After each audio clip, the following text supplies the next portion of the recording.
Genesis chapter 8. The flood recedes. But God remembered Noah and all the wild animals and livestock with him in the boat. He sent a wind to blow across the earth, and the flood waters began to recede.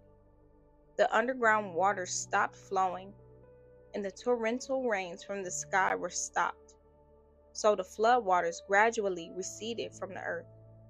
After 150 days, exactly 5 months from the time the flood began, the boat came to rest on the mountains of Ararat. 2.5 months later, as the waters continued to go down, other mountain peaks became visible. Another 40 days, Noah opened the window he had made in the boat and released a raven. The bird flew back and forth until the floodwaters on the earth had dried up. He also released a dove to see if the water had receded and it could find dry ground. But the dove could find no place to land because the water still covered the ground. So it returned to the boat, and Noah held out his hand and drew the dove back inside. After waiting another 7 days, Noah released the dove again. This time, the dove returned to him in the evening with a fresh olive leaf in his beak. Then Noah knew that the floodwaters were almost gone. He waited another 7 days and then released the dove again. This time, it did not come back. Noah was now 601 years old. On the first day of the new year, 10.5 months after the flood began, the flood waters had almost dried up from the earth.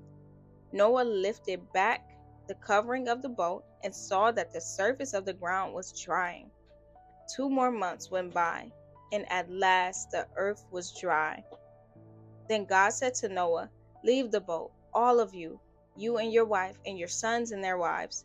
Release all the animals, the birds, the livestock, and the small animals that scurry along the ground, so they could be fruitful and multiply throughout the earth." So Noah, his wife, and his sons and their wives left the boat, and all of the large and small animals and birds came out of the boat, pair by pair. Then Noah built an altar to the Lord, and there he sacrificed as burnt offerings the animals and birds that had been approved for that purpose. And the Lord was pleased with the aroma of the sacrifice and said to himself, "I will never again curse the ground because of the human race, even though everything they think or imagine is bent toward evil from childhood. I will never again destroy all living things.